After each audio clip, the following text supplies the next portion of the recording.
In honor of Thanksgiving, we are looking at a little-known miracle that saved the Pilgrims. While the first Thanksgiving celebrated surviving a very harsh winter, an even more remarkable miracle unfolded after a severe drought just 2 years later.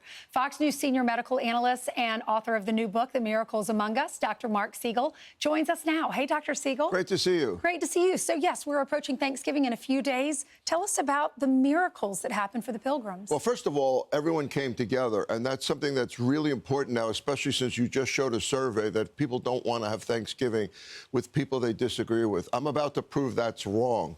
In 1621, the Pilgrims settled in Plymouth in Massachusetts, and half of them didn't make it through the first winter. And they prayed. And the way they made it in 1621 is they figured out that the land was 5 times more fertile than the land in England. So that got the half of them to survive. But that's not the Thanksgiving miracle. That was a harvest. In 1623, in the summer, there was an enormous drought, and all of those crops started to wither.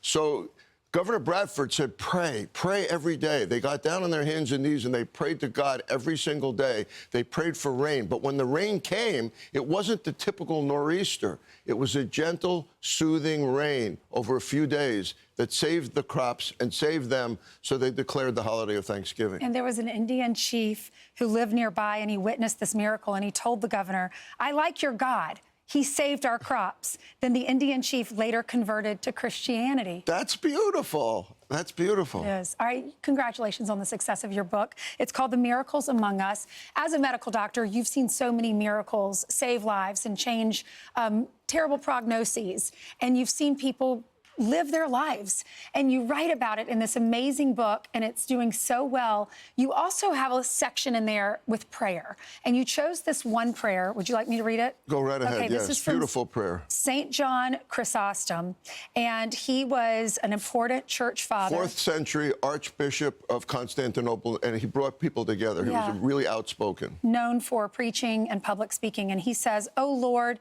who heals every infirmity and cures every illness, visit and heal your servants, granting them release of pain and restoration to health and vigor, that they may give thanks to you and bless your holy name. You are our God, the source of healing and salvation, and to you we give glory now and forever. Amen." Why did you choose this prayer? Because that prayer was used for community togetherness. It brought people together the way we're coming together for Thanksgiving. And it was also praying for divine intervention and divine guidance, which we all need, really, really important. I also want to talk, by the way, briefly about Dr. Paul Osteen, who's in this book, who is the son of Dodie Osteen, who was cured miraculously of cancer to the liver and went on to preach at the Lakewood Church. He saved 2 people that are really good to hear about for Thanksgiving. One was a woman who was losing all of her blood, and they couldn't figure out why. And she was in the emergency room, and he was with her. He's a vascular surgeon and a missionary in Africa. And she was gone, and they were ready to say last rites. And all of a sudden, she started to get warmer, and she survived because of the prayer. And he also told me about someone named Buck who had cancer that was supposed to be incurable. And again, prayer played a huge role in recovery. It keeps us as physicians from giving up. We look for guidance from God. Yeah, I mean, what a beautiful message at Thanksgiving. There is so much for which to be thankful. We all have stresses going on in our lives. We're at political divides in our country. What have you learned from talking to your patients who have experienced these miracles of how grateful they are on the other side as a good reminder to us who are healthy? They become calmer. They become more resolute. They become more about love and kindness and sharing.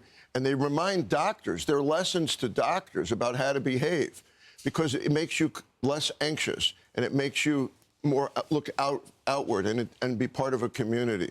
Some doctors can get too arrogant. We are the hands of God. We are not God. Yeah, God gave you, he equipped you to do this and to help other people. In your experience, did you ever treat a patient and you were like, this cannot be explained? I don't know how they're alive today. This happens all the time. I have several patients in my book. My patient, Annie, who I took care of for 40 years, and she had severe diabetes, and she had vascular disease and heart disease, and she wasn't supposed to last a year. Every time she came to see me, her family prayed around her, and I prayed with them.